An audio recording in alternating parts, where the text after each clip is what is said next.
In the waning years of the 11th century, a call reverberated across the hills and valleys of Europe, a clarion that would echo through the annals of history as the inception of the First Crusade.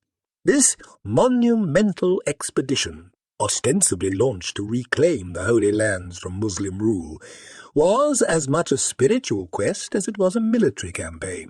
Among the pantheon of knights and nobles who heeded this divine summons was Godfrey de Bouillon, a figure whose valour and virtue would soon be woven into the very fabric of Crusader legend. The historical backdrop to Godfrey's journey begins in the bustling courts and shadowed cloisters of medieval Christendom. It was at the Council of Clermont in 1095 that Pope Urban II delivered a potent oration, painting the East in hues of sacred urgency and moral decay. His words, Deus vult, God wills it, ignited a fervent zeal across disparate lands, rallying men from all walks of life under a common banner of faith and retribution. Godfrey de Bouillon, born around 1060, was among those stirred by the Pope's impassioned plea. His lineage was noble, tracing back to the great Charlemagne, yet it was not merely lineage that defined him. Described by contemporaries as a paragon of piety and prowess, Godfrey was both a devout Christian and a seasoned warrior, his life a testament to the chivalric ideals that would characterize the Crusades. The newly discovered diary of Godfrey, a veritable treasure trove of first-hand insights, reveals a man deeply introspective and complex. Written in a meticulous hand, these entries provide a window into the soul of a leader caught between his temporal duties and spiritual aspirations. As I prepare to leave my home for Jerusalem, Godfrey writes, I am torn by the dual swords of duty and doubt, each vying to guide my hand. As the narrative unfolds through his words, we traverse the emotional and physical landscapes that shaped his crusade. From the verdant valleys of Boulogne to the parched roads to Byzantium, each page of his diary chronicles the trials and tribulations faced by this man of faith. The reader is drawn into the visceral realities of medieval warfare, the clangor of sword on shield, the cries of the fallen, the silent prayers whispered before battle. Yet this journey was not merely a chronicle of battles fought and territories won. It was a pilgrimage of the soul, as Godfrey grappled with the morality of war and the pursuit of spiritual redemption. His reflections are poignant, often tinged with a melancholic wisdom. What is the weight of a soul, he muses, measured in the balance against the golden glory of Jerusalem? The setting of Godfrey's journey is as dramatic as the inner conflicts it evokes. Europe, at the turn of the 11th century, was a mosaic of power and intrigue, with monarchs and nobles vying for dominion, both earthly and spiritual. The Crusade promised not only divine favour, but also an opportunity for the landless and ambitious to carve fortunes from foreign soils. This episode aims to peel back the layers of myth that have enshrouded Godfrey de Bouillon, using his own words to illuminate the man behind the legend. Through the intimate revelations of his diary, we delve into the heart of a warrior pilgrim, exploring the profound human experiences that define the Crusader spirit. His tales are not just of conquests and kings, but of personal sacrifice, unyielding faith, and the eternal quest for meaning in the maelstrom of history. It is a journey through time, thought, and testimony, a mosaic of history pieced together through the very words of one who lived, fought, and prayed through the First Crusade. As we embark on this historical odyssey, remember that the echoes of the past often hold the keys to understanding the complexities of the present.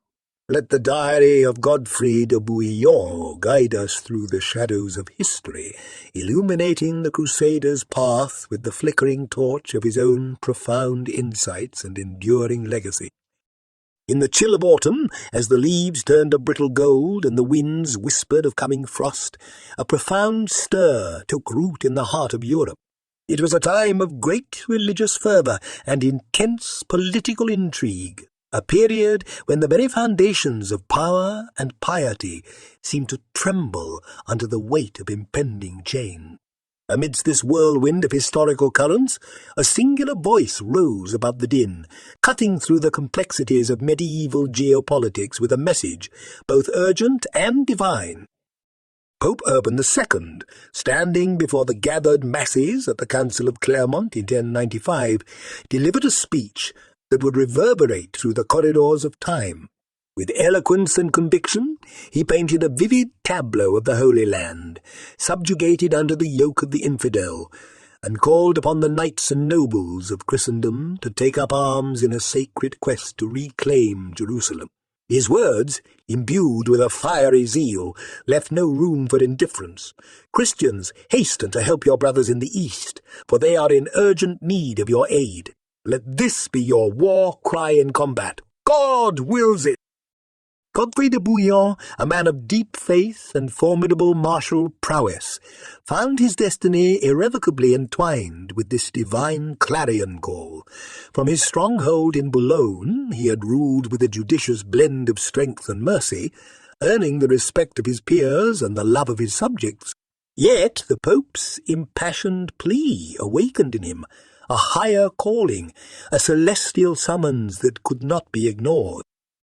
In the pages of his newly discovered diary, Godfrey records his tumultuous inner journey from doubt to determination. Upon hearing the pontiff's words, he writes, "My heart was seized with a fervent zeal, as though the Holy Spirit itself had lit a flame within my soul." His entries reveal not just a decision to march forth, but a profound spiritual awakening, a crusade of the heart before ever setting foot on the battlefield. The social and political landscape of Europe at this time provided fertile ground for Urban's call to resonate. Feudal Europe was a tapestry of competing interests, with noble families vying for power and influence in an often chaotic and unstable environment. The promise of the Crusades offered both spiritual salvation and temporal advantage, an opportunity to gain lands and glory, to settle old scores and forge new alliances. Dodds's preparations for departure are documented with meticulous detail in his diary. He speaks of gathering his vassals, securing funds, and the emotional farewells to his lands and people. To leave behind one's home is to die a small death, he muses, yet we are promised rebirth in the service of the Lord. His narrative does not shy away from the practicalities of his undertaking, securing provisions, armor, and horses, or the complex logistics of moving an army across continents. His leadership qualities are illuminated through his interactions with fellow crusaders, many drawn from the highest echelons of European nobility. The diary entries of this period reflect a man who was not only a warrior but a diplomat skilled in the arts of persuasion and negotiation. "In the company of my peers I find both kinship and contention," he notes, "for each man is a king in his own right, yet we must unite as one if we are to reclaim God's city." As they journeyed across Europe towards Constantinople, the gateway to their eastern endeavours, Godfrey's diary captures the myriad challenges they faced. The harsh winter, the treacherous mountain passes, and the initial skirmishes with local tribes are all recounted with a vividness that transports the reader to the heart of the Crusaders' perilous trek. Yet throughout his writings there remains a constant thread of unwavering faith. Though our bodies are weary and our hearts heavy with longing for home, Godfrey writes, "Our spirits soar with the righteousness of our cause. For we are God's instruments, forged in the fires of his will, and wielded against the darkness that encroaches upon his holy lands." This first segment of our journey through Godfrey de Bouillon's secret diary not only sets the stage for the epic saga of the First Crusade, but also intimately explores the transformation of a man from a noble lord to a leader of a divine expedition. Through his words, we witness the birth of a legend, not just in the deeds that history remembers, but in the profound personal evolution that the crusade ignited within him. As winter's grip loosened and the first buds of spring began to bloom, Godfrey de Bouillon stood before his assembled host, a formidable force drawn from the heartlands of Christendom. The banners of Boulogne fluttered like the breath of angels above the armoured knights and foot soldiers, their faces set with the resolve of those embarking upon a holy mission. This journey, Godfrey proclaimed, is the crucible through which we shall be reborn as instruments of God's will. His voice, deep and resonant, carried over the throngs of men and horses, instilling in them a zealous fervour. The diary entries from this initial phase of the expedition reflect a tapestry of emotions and vivid scenes that paint a stark picture of the trials and tribulations faced by the Crusaders. Godfrey writes of the mixture of fear and excitement that pervaded the camp each night, as tales of distant lands filled with enemies and wonders were shared around the campfires. Each story, he notes, serves both to steel and unsettle the hearts of men. The route from Boulogne to Constantinople was fraught with hardships. The Crusaders traversed the rugged terrains of the Alps, where snow-capped peaks loomed like silent sentinels. Godfrey's descriptions of crossing these majestic mountains evoke a scene of stark beauty and imminent peril. "We climbed so high that it seemed we could touch the very heavens," he wrote. Yet with each step the abyss beckoned, a misstep away from mortal peril. As they descended into the plains of Central Europe, new challenges emerged. The diary recounts episodes of scarcity of food and water, skirmishes with local tribes who viewed the Crusaders with suspicion and hostility, and the ever-present threat of disease. Godfrey's leadership was tested daily, not just in martial prowess, but in maintaining the morale and discipline of his troops. Leadership, he muses in one poignant entry, is less about the edge of the sword and more about the strength of the spirit. The relationships formed during these arduous journeys were complex and fraught with both camaraderie and conflict. Godfrey writes of his interactions with fellow leaders such as Hugh of Vermandois and Baldwin of Boulogne, his brother, whose ambitions often clashed with his own visions. "Each night we sit under the same stars, yet dream different dreams," reflects Godfrey, capturing the paradox of unity and division within the Crusader rank. Upon reaching Constantinople, the diary entries take on a tone of awe and subtle trepidation. The Byzantine Emperor Alexios Komnenos, while a Christian, was wary of the massive armed pilgrimage that had encamped at his city's gates. Godfrey's entries from this period reveal the diplomatic delicacy required to navigate this tense coexistence. "We are pilgrims and warriors," both he writes, "seeking passage through the empire, not conquest of it, yet our very presence is a sword at the throat of peace." The strategic importance of Constantinople as the gateway to Asia Minor is underscored in Godfrey's meticulous planning and negotiations. His diary details the logistical preparations for the crossing into enemy territory, the securing of supply lines, and the forging of temporary alliances with the Byzantine forces. "To reach Jerusalem, we must first conquer the journey," he notes, underscoring the pragmatic aspect of his crusade. In this segment of the diary, Godfrey also delves into the spiritual reflections that accompany his physical journey. The landscape through which they travel becomes a metaphor for the inner landscape each crusader navigates. "The path is fraught with thorns, and the way is obscured by mists," he writes. "Yet faith serves as both our compass and our shield." As they prepare to leave Constantinople and enter into the lands dominated by the Seljuk Turks, Godfrey's final entries in this segment reflect a sombre anticipation. "We stand at the threshold of a land soaked in centuries of sanctity and blood," he declared.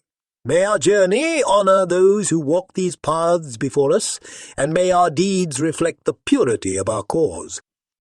This portion of Godfrey de Bouillon's diary not only chronicles the physical journey of the First Crusade, but also explores the profound transformations within the souls of its participants. Through his eloquent and reflective prose, we gain insight into the myriad forces, both external and internal, that shaped the early days of this epic pilgrimage. As the sun rose over the Anatolian plains, casting long shadows across the encamped Crusader forces, the formidable walls of Nicaea stood as silent sentinels, guarding the secrets and wealth of a city that was key to the success of the Crusaders' mission. Godfrey de Bouillon, his gaze fixed upon the ancient fortifications, pondered the upcoming siege. His diary captures the gravity of the moment. Before us lies Nicaea, jewel of Bithynia, veiled in the mists of war. Here, our faith and our swords must speak as one. The siege of Nicaea, initiated in late May 1097, marked the first major confrontation of the First Crusade. The city, a strategic stronghold held by the Seljuk Turks, was crucial due to its proximity to Constantinople and its position guarding the western gateway into the rest of Anatolia. The Crusaders, aware of its significance, were determined to reclaim it for Christendom and secure a critical foothold in enemy territory. Godfrey's entries during this period reflect a blend of tactical acumen and profound reflection. He writes of the assembly of siege engines, the construction of ramparts, and the relentless volleys of arrows and stones. Each stone hurled at these ancient walls is a declaration of our righteous cause, he notes. Yet with each crash, I am reminded of the fragility of life. The siege was characterized by both its scale and intensity. Godfrey recounts the challenges faced: shortages of food and water, the need to maintain a blockade on both land and lake, and the coordination among diverse and often fractious Crusader leaders. His diary reveals his role not just as a warrior, but as a mediator among princes, each driven by their own ambitions and visions of glory. To command is to serve, he writes. Here I serve not only my fellow knights, but the very spirit of our pilgrimage.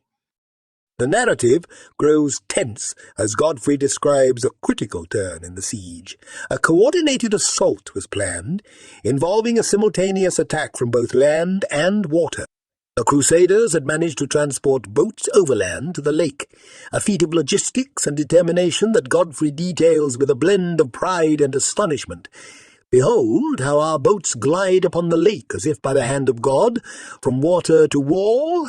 Our resolve shall not waver. The climax of the siege is depicted with dramatic flair. Godfrey recounts the final storming of the walls, the fierce hand-to-hand combat, and the eventual breaching of the city gates. His description is vivid and visceral. The air was thick with the clash of steel and the cries of the fallen.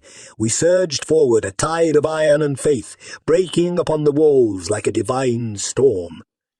Amidst the chaos, Godfrey reflects on the cost of victory. His diary entries speak of the slaughter within the city and the heavy toll it took on both the besieged and the besiegers. This victory, though sweet, carries the bitter ash of lives lost. I pray their souls find the peace that eludes this blood-soaked earth. After the fall of Nicaea, which was handed over to Byzantine control as per prior agreements with Emperor Alexios Komnenos, Godfrey writes of the delicate diplomacy required to balance the interests of the Crusaders with those of their Byzantine allies. We are bound by blood and oath, yet trust is a fragile bond easily worn by the sands of ambition. Godfrey's thoughts then turned to the road ahead. The path to Jerusalem lay open, fraught with unknown dangers and moral quandaries. We march onward beneath the cross and the crescent, ever shadowed by the spectre of what lies ahead. May our faith illuminate our path as the stars guide the mariner through stormy seas. In this poignant account of the siege, Godfrey de Bouillon emerges not only as a leader of men, but as a contemplative soul, wrestling with the moral complexities of the Crusade. His diary, a blend of historical record and personal meditation, offers a unique window into the heart and mind of one of the Crusade's most iconic figures. As the Crusaders marched towards Jerusalem continued under the scorching sun of the Middle East, their heat of conflict was not only against their Muslim foes, but also within the ranks of the crusading army itself. It was in this cauldron of clashing swords and clashing wills that Godfrey de Bouillon found himself navigating a precarious web of alliances and rivalries. His diary, filled with reflections and observations, captures the essence of these turbulent times. Godfrey writes of his encounters with the other leaders of the Crusade, figures like Bohemond of Taranto, whose ambition was as vast as the lands they sought to conquer, and Raymond of Toulouse, a man whose piety was matched only by his desire for glory. In the company of such men, Godfrey notes, one must wield the sword of wisdom as deftly as the sword of war. The next segment opens with a vivid recounting of a council held under an ancient olive tree, where the leaders debated their next move after the capture of Antioch. The air was thick with the dust of the recent battle, and the stakes were as high as the tensions. Godfrey's account reveals the fractures that began to appear among the Crusaders. Each prince speaks of unity, he writes, but their hearts are divided by shadows of greed and glory. His council marked the beginning of a series of betrayals that would test Godfrey's leadership and moral compass. The diary details an incident where Bohemond claimed Antioch for himself, defying agreements made at the outset of the crusade. Godfrey's reaction is a blend of disappointment and resolve. To see a brother knight forsake honour for earthly gain is a sorrow deeper than the wound of any Saracen blade, he laments. Amid these trials, Godfrey's relationships with his fellow crusaders are further strained by the distribution of looted wealth and the strategic decisions on the march to Jerusalem. He writes of secret meetings, whispered conspiracies, and the silent battles fought in the shadows of the camp. At night, I walk among the tents, Godfrey confides in his diary, and hear the rustle of plotting voices as dangerous as the serpents that slither through the rocks. Yet it is not all betrayal and bitterness. Godfrey also writes of moments of profound brotherhood and shared sacrifice. He recounts the Battle of Dorylaeum, where alongside his brother Baldwin and other knights, they stood back to back against overwhelming odds.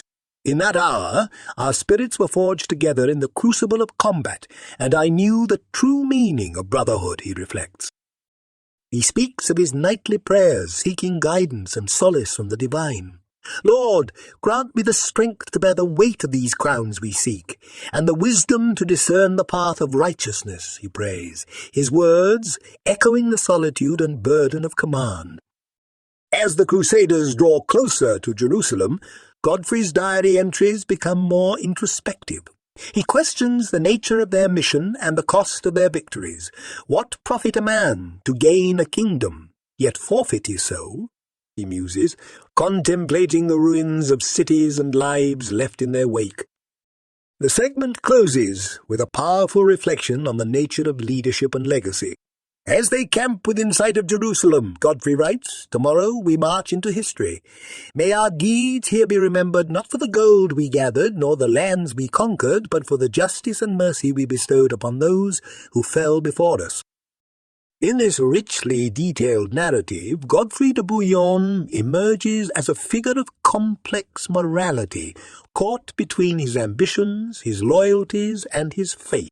Through his eyes we witness the intricate dance of diplomacy and betrayal that defined the Crusader state's early days, providing a nuanced portrait of the trials and triumphs that shaped this pivotal moment in history. As dawn broke over the rugged hills surrounding Jerusalem, the air was thick with the mingled sense of dust and anticipation. The Crusaders, having traversed immense geographical and spiritual distances, now stood before the gates of the Holy City. It was a moment charged with divine significance and fraught with mortal peril. Godfrey de Bouillon, surveying the walls that had stood defiant through the ages, felt the weight of centuries pressing upon him. His diary captures this monumental moment. Before us lies Jerusalem, the golden city, her walls bathed in the light of the rising sun, as if heaven itself casts its gaze upon our endeavour.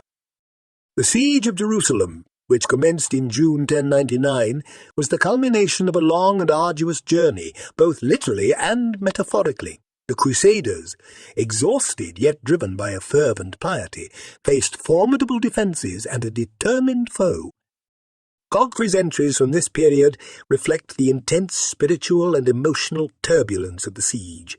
"Each stone we cast against these ancient walls," he writes, "is a prayer for deliverance and a cry for redemption." Godfrey details the tactical challenges of the siege, from the scarcity of water to the construction of siege engines, using wood scavenged from miles away.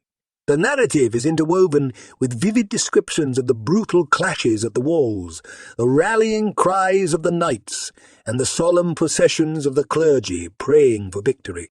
"As our mangonels hurl fire and death, our priests lift their crosses high, beseeching the Lord to guide our hands," he notes, illustrating the stark juxtaposition of war and worship. The diary also delves into the complexities of leadership that Godfrey faced. As one of the prominent leaders, he was instrumental in planning attacks and mediating disputes among the Crusaders, whose varied motives and passions often threatened to unravel their common purpose. "In the shadow of Jerusalem's walls, we find ourselves at the nexus of holy duty and earthly desire," he reflects, acknowledging the heavy burden of command. The moment of the city's breach is recounted with both triumph and tragedy. Godfrey describes the surge through the breached walls, the fierce resistance by the defenders, and the ensuing carnage. "We entered the city with shouts of victory, but soon those cries echoed with the lamentations of the vanquished, capturing the moral ambivalence of their success." The diary does not shy away from the brutality inflicted upon Jerusalem's inhabitants, a dark counterpoint to the Crusaders' spiritual jubilation. Following the conquest, Godfrey's entries explore his conflicted feelings about the massacre that marred their victory. He contemplates the righteousness of their cause against the harsh realities of their actions. "What is the measure of our triumph?" he questioned, "when the Holy Sepulchre is surrounded by the blood of the innocent as much as the guilty?" As the dust settled, Godfrey was chosen to rule over the newly captured city, a role he accepted with reluctance. "To govern is to serve," he pens, "and in this holy city I shall serve not as king, but as a guardian of the sacred sites that we have bled so much to reclaim." His reflections reveal a leader deeply aware of the transient nature of earthly power and the eternal scrutiny of divine judgment. Godfrey's stewardship in the early days of Jerusalem's new rule is marked by efforts to establish peace and rebuild the city as a beacon of Christian faith. "Let us build not just fortifications of stone," he urges, "but also ramparts of understanding and bridges of compassion." In closing this segment, the diary paints a portrait of a city at the crossroads of history, forever altered by the events of the siege. Godfrey's musings offer a somber meditation on the duality of their mission, achieved through both divine favor and human frailty. "As I look upon Jerusalem, the city of peace, I pray that our legacy is one of reconciliation, that future generations may walk these streets not in the shadow of our sins, but in the light of our hope." This detailed recounting not only captures the drama and strategy of the siege, but also reflects on the profound moral complexities faced by Godfrey and his fellow Crusaders. Through his eyes, we experience the conquest of Jerusalem as a pivotal moment of victory and vexation, a narrative woven with threads of glory and guilt. In the aftermath of the city's tumultuous capture, Godfrey de Bouillon found himself the reluctant ruler of Jerusalem, a city with 1,000 years of stories soaked into its stone. His ascent to leadership was not marked by coronation regalia, but by the weary, dust-caked armor of a knight who had battled through countless fields to reach this pinnacle. "I am named guardian of this holy city," he penned in his diary, not through desire for power, but through duty to protect its sanctity. The early days of Godfrey's rule were consumed by efforts to stabilize and secure a city reeling from siege and conquest. His entries describe the complex task of establishing governance amidst the ruins of war. "We must rebuild what was destroyed, not only the walls and buildings, but the very fabric of this community," he writes, reflecting his vision for a reborn Jerusalem that could serve as a harmonious haven for pilgrims and a bastion of Christian faith. Jerusalem, under Godfrey's stewardship, faced numerous challenges. He dealt with immediate threats from neighboring Muslim territories and internal disputes among Christian factions vying for influence. His diplomatic correspondence, detailed in the diary, reveals a leader striving for peace in a region defined by its historical and religious strife. To hold Jerusalem, he notes, is to hold a dove in one's hands. It requires a grip both firm and gentle, lest it slip away or be crushed. Godfrey's approach to ruling was infused with his deep religious convictions and his commitment to the ideals of chivalry and justice. He sought to administer the city not as a conqueror, but as a custodian, ensuring the safety of the holy sites and the well-being of its inhabitants. "Each morning I walk the streets of our city," he recounts, "to see with my own eyes the lives of those we have sworn to protect." Despite the myriad difficulties, Godfrey initiated several key projects to restore and enhance Jerusalem. His diary includes plans for the repair of the Church of the Holy Sepulchre, the enhancement of the city's defences, and the establishment of hospitals and hospices for pilgrims. "These stones we lay for the church are also the foundation of our new community," he asserts, symbolizing his dual role as both a spiritual and civic leader. The complexities of Godfrey's rule are further illuminated by his interactions with the various ethnic and religious groups within Jerusalem. His policies aimed at fostering an atmosphere of tolerance and coexistence, despite the prevailing norms of the era. Jerusalem must be a city for all who revere it, he believed, regardless of the path they walk to bow at its holy sites. Amidst his governance, Godfrey faced personal trials as well. His health, worn by years of campaigning and the stresses of leadership, began to decline. His diary entries become tinged with a sense of mortality and introspection. "The weight of this crown is borne not upon my head, but upon my soul," he confesses, revealing the inner costs of his duties. The diary also reflects on the broader implications of his rule in Jerusalem, pondering the future of the Crusader states and the legacy of the Crusades themselves. Godfrey muses what we have begun here is a chapter in a story that will outlive us all. May those who follow in our footsteps tread wisely.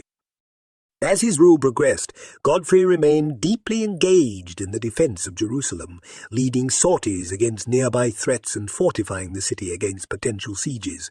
His strategic acumen, crucial in the conquest, was equally vital in preserving the fragile kingdom he helped forge. "Each dawn brings new challenges," he writes, "and with them new opportunities to affirm our commitment to this holy land." Godfrey's diary offers a reflective, almost prophetic vision of Jerusalem. "This city, graced by the footsteps of prophets, shall forever stand as a testament to our faith, our valour, and our human frailties. As its guardian, I pray that my tenure here will be remembered not for the battles fought, but for the peace achieved." Through these diary entries, Godfrey de Bouillon emerges not just as a conqueror, but as a visionary leader who grappled with the immense responsibilities of ruling Jerusalem. His words provide a deeply personal insight into the challenges of governance in the volatile landscape of the Crusader states, coloured by his enduring faith and commitment to his ideals. As the golden hues of dusk draped themselves over the walls of Jerusalem, Godfrey de Bouillon, the defender and guardian of the Holy City, found himself reflecting on the twilight of his own years. His health, weakened by the rigours of leadership and constant vigilance against external threats, began to wane. Yet his spirit remained as indomitable as ever. His diary, rich with the wisdom of hard-won experience, chronicles these final years with a poignant blend of introspection and foresight. "In these waning days," Godfrey writes, "I am beset by the shadows of time, yet I am illumined by the light of our accomplishments and haunted by the spectres of our failing." His entries during this period delve deep into the ongoing challenges faced by Jerusalem and the Crusader states. Continued military pressures from Muslim forces, internal disputes among Christian factions, and the daunting task of governance in a land far from the secure courts of Europe. Godfrey's narrative captures the relentless pace of conflict as he led his knights and soldiers in defence of the kingdom.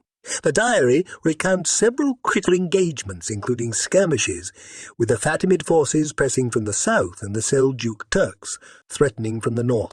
Each clash of swords, he notes, is a prayer for peace, yet peace remains as elusive as the desert mirage. Beyond the battlefield, Godfrey's leadership was tested by the intricacies of diplomacy and the administration of a city that was a mosaic of different faiths and cultures. His approach, often more conciliatory than that of his contemporaries, aimed at fostering a fragile coexistence. "We rule not by the sword alone," he insists in his writings, "but by the scales of justice and the bonds of human decency." Amidst these trials, Godfrey's thoughts often turn to the spiritual dimension of his role. His diary entries reveal a man grappling with the moral implications of his actions and decisions. Are we, as defenders of this holy place, also its worthy custodians? He questions, reflecting on the paradoxes of wielding power in a land considered sacred by many. His relationship with the native population and other pilgrims is a recurring theme in his writings. Godfrey strove to integrate the diverse communities within the kingdom's governance, extending protections and privileges to ensure their stake in the city's future. Jerusalem must be a beacon of light for all who seek it, he declares, envisioning a kingdom defined by more than conquest. In these latter years, Godfrey also faced personal losses and the inevitable reflections on legacy. His diary speaks of friends fallen in battle, of allies turned rivals, and of the fleeting nature of earthly glories.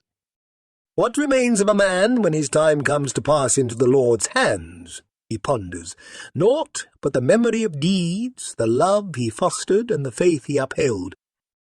As his health declined, Godfrey prepared for the transition of power, ensuring that the governance of Jerusalem would not falter with his passing. His entries from this time show a deliberate effort to strengthen the administrative and military structures of the kingdom. "I plant these seeds so that the garden we have tended shall flourish, even when I am but dust beneath its soil." The diary's final entries are reflective and visionary, imbued with a sense of impending farewell. "I have lived as a warrior, ruled as a guardian, and I hope to die as a pilgrim." He writes, his words, a testament to his journey from the battlefields of Europe to the spiritual epicenter of Jerusalem. Toward the end, Godfrey's musings turn philosophical, touching on the transient yet impactful nature of human endeavors. "We are but stewards of this world," he concludes, passing through history as shadows over the sand, striving to leave marks of light in our wake. Through these diary entries, Godfrey de Bouillon is revealed not just as a historical figure of conquest and rule, but as a deeply thoughtful individual facing the twilight of his life with dignity and introspection. His final years, marked by continued strife, but also significant achievements in governance and diplomacy, are portrayed with a nuanced understanding of the burdens and blessings of leadership. As the final pages of Godfrey de Bouillon's secret diary come to a close, the dimming light of his life casts long shadows over the history he helped forge. The man who had embarked on a crusade driven by faith and bound by the call of the Pope, who had crossed vast and treacherous lands to reclaim Jerusalem for Christendom, now pondered the echoes of his deeds. "What are the marks of a life?" he writes in one of his last entries. "Are they the battles fought, the lands won, or the hearts touched?" We reflect on the legacy of Godfrey de Bouillon, a legacy written in the annals of history, with the ink of a warrior and the quill of a pilgrim. His tenure as the ruler of Jerusalem, though brief, was marked by significant challenges and achievements, shaping the nascent kingdom in ways that would reverberate through the corridors of time. Godfrey's rule in Jerusalem, a city at the crossroads of the world, was a testament to his abilities not only as a military leader, but also as a statesman. His efforts to balance the complex web of politics, religion, and culture in a city sacred to many faiths highlighted his deep understanding of the delicate nature of his role. To hold Jerusalem is to hold history's heart, he mused, and one must tread softly around such sacred chambers. His governance was characterized by a vision of peace and stability, a stark contrast to the violence that had marked his path to power. Through his policies, he sought to foster a kingdom where Christians, Muslims, and Jews might coexist under the aegis of mutual respect and shared humanity. It may be said, Godfrey hoped, that the sword that won the city was sheathed to let its people live in peace. Yet Godfrey's legacy is not without its shadows. The brutality of the Crusades, the bloodshed and siege of Jerusalem, posed questions that his diary reveals he struggled with until the end. "Have we done right by the Lord?" he questioned, grappling with the morality of a crusader's life. The conquests carried out in the name of faith. This introspection is a crucial part of the narrative, revealing a man who was not only a product of his time, but also a thinker ahead of it. Beyond the personal and immediate, Godfrey's influence extended into the broader canvas of medieval geopolitics. His leadership during the First Crusade helped establish a foothold for Christendom in the Middle East, setting the stage for a century-long struggle that would define much of European and Middle Eastern history. His actions laid the foundations for the Kingdom of Jerusalem, which would endure for nearly 200 years, a beacon of Christian kingship in the heart of the Islamic world. In cultural memory, Godfrey de Bouillon has been celebrated as a hero of the Christian faith, immortalized in epic poems, art, and literature. His image as a paragon of knightly virtue and piety was crafted and curated through the ages, influencing perceptions of the Crusades and the ideal of Christian knighthood. "May my legacy inspire," he wrote, hoping his life would serve as a beacon to those who sought to reconcile the warrior's strength with the pilgrim's humility. As we draw the curtains on this exploration of Godfrey's diary, we are left with a portrait of a man who was both a product of his era and an iconoclast within it. His journey from the verdant fields of Boulogne to the holy streets of Jerusalem is not just a tale of battles and sieges, but a deeper story about the human spirit, navigating the tumultuous seas of faith, power, and legacy. The echoes of Godfrey's life and leadership continue to resonate, a reminder of the complex tapestry of history where shades of light and dark are interwoven. Through the pages of his diary, we not only relive the events of a distant past, but also engage with the timeless questions about the nature of power, the cost of conquest, and the possibility of redemption. In concluding, Godfrey de Bouillon's legacy is a multifaceted one, reflecting the enigmatic soul of a man who sought to wield his power with a sense of divine responsibility. "Let history judge me not by the battles I fought," he envisioned in his final writings, "but by the peace I sought to sow."